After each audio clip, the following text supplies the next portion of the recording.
a cidade aqui. Ô globalista, isso aqui não é nuvem de chuva não, é nuvem de ferro flutuando. Me explica aí, cara, na tua teoria do globo, na gravidade, como que pode ferro flutuar? Como que pode? Ai, mas Ale, depois vai cair, tanto é que tu mostrou aí as casas com piso sujo. Óbvio, mas por que que cai? É porque perdeu energia, ele esfria um pouco, no momento que abaixa um pouco ali a temperatura, vai pro chão. Se você pegar um martelo, é óbvio, cara, se você soltar o martelo vai cair, ok?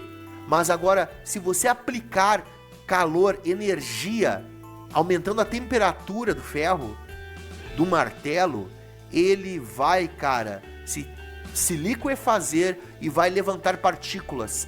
Vamos lá, os dois argumentos que foram levantados nesse vídeo estúpido, ridiculamente longo, são que, primeiramente, o ferro está em suspensão na atmosfera porque ele está evaporando de tão quente que é lá na siderúrgica e fica a partícula, o vapor de ferro na atmosfera, né? Igual como é o vapor de água saindo de uma panela. O segundo argumento é que, pela teoria newtoniana padrão, o ferro deveria só afundar e não ficar em suspensão na atmosfera, assim como a gente está observando. Vamos começar com a parte do vapor de ferro. Como isso não faz sentido? O ferro, para começar a ser trabalhado, ele precisa chegar numa temperatura de 1500, 1800 graus Celsius. Às vezes, um pouco menos, se a receita pede por um material com um ponto de fusão um pouco menor, que é misturado para facilitar o processo de derretimento desse ferro. Não tem por que aquecer o ferro próximo do ponto de ebulição para manter ele líquido, porque aí você só vai começar a perder ferro e gastar muita energia, sendo que o ferro já está líquido, o ferro já está trabalhável a partir de 1500 graus Celsius. E a gente pode ver que esse ferro, na fundição, como mostra nas fotos, tanto do vídeo dele quanto qualquer foto que você pode encontrar pela internet, que esse ferro não está muito acima de 1300, 1400 graus Celsius, justamente porque a temperatura de fundição, para economizar energia e ser economicamente viável, tem que ser a mais baixa possível. Isso você verifica comparando com uma tabela de radiação de corpo negro. Você vê que a cor da incandescência é em torno de 1300 a 1400 graus Celsius. Agora ouça esse trecho aqui do vídeo dele rapidamente. Liquefaz. E quando eles derramam aqui o ferro, olha o que acontece. Partículas energéticas escapam desse fluido e começam a flutuar. Tá vendo que tem uma? Começam a flutuar. E olha só o que está acontecendo em algumas cidades, no entorno, né, dessas metalúrgicas aí. Agora eu me pergunto, por que será que foi que o Ale mostrou só uma foto e ficou falando por cima, ao invés de mostrar um vídeo de uma fundição de verdade funcionando? E aí, as partículas estão caindo ou estão flutuando, estão indo embora para a atmosfera?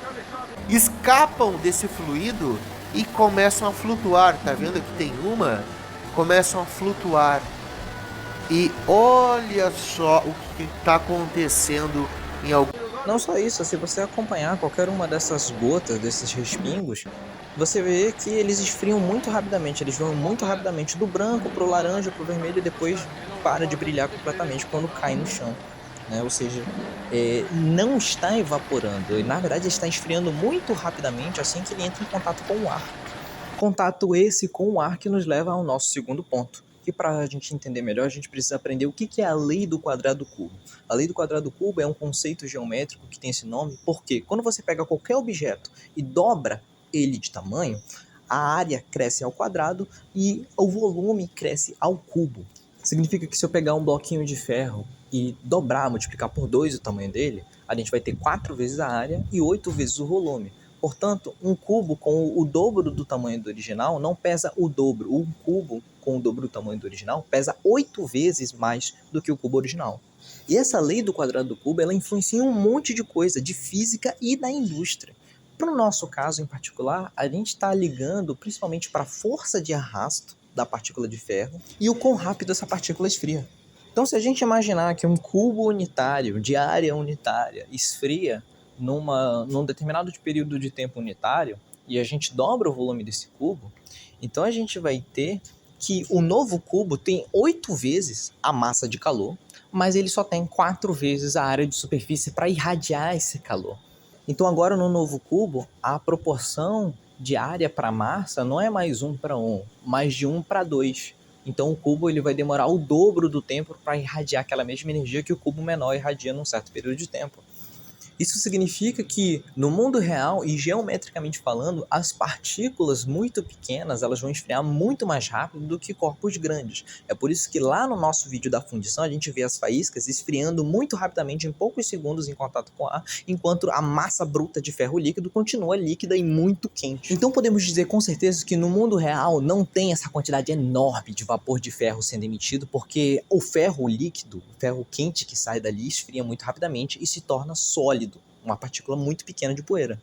Partindo desse mesmo princípio, no mundo das partículas pequenas imersas em fluidos, quanto menor a partícula, menor vai ser a razão diária para a massa e, contanto, vai ser mais fácil para o meio manipular essa partícula, empurrar essa partícula de um lado para o outro, porque ela não vai ser tão pesada em relação à quantidade de área que ela tem para interagir com o fluido. É por isso que quando a gente pega alguns grãozinhos de terra grande e joga para cima, a gente não vê o ar carregando eles, mas a partir do momento que a gente macera esses grãos, a gente pode ver que o ar forma uma nuvem de poeira, justamente porque ela consegue interagir com essas pequenas partículas. É o mesmo fenômeno em princípio pelo qual quando você utiliza um borrifador, as gotas grandes caem muito rápido, enquanto que as partículas menores ficam suspensas flutuando no ar. Tanto é isso que quando a gente faz os cálculos para duas esferas, uma de 1 centímetro de largura e outra com 10 microns de largura caindo em queda livre, a gente vê que a velocidade terminal e a velocidade de queda são muito parecidas, justamente por causa dessa diferença da razão entre a massa e a área de cada partícula. Agora, calculando o impulso de ar necessário para deslocar o nosso rolamento caindo, a gente vê que a velocidade do ar precisa ser de, no mínimo, uns 36 km por hora, que é uma ventania um pouco grande. Agora, para nossa partícula de 10 microns de diâmetro, a gente vê que a ventania, o ar parado quase, movimenta essa partícula. Então, quando você vê essa nuvem de pó de ferro em suspensão no ar, não é porque a energia do pó de ferro está muito grande, não é porque tem vapor de ferro na atmosfera, não é porque a gravidade não consegue puxar essas partículas de ferro de volta para o chão. É simplesmente porque o vento está soprando forte o suficiente para empurrar essas partículas de ferro, carregar elas pelo ar, como a gente acabou de ver no decorrer do vídeo.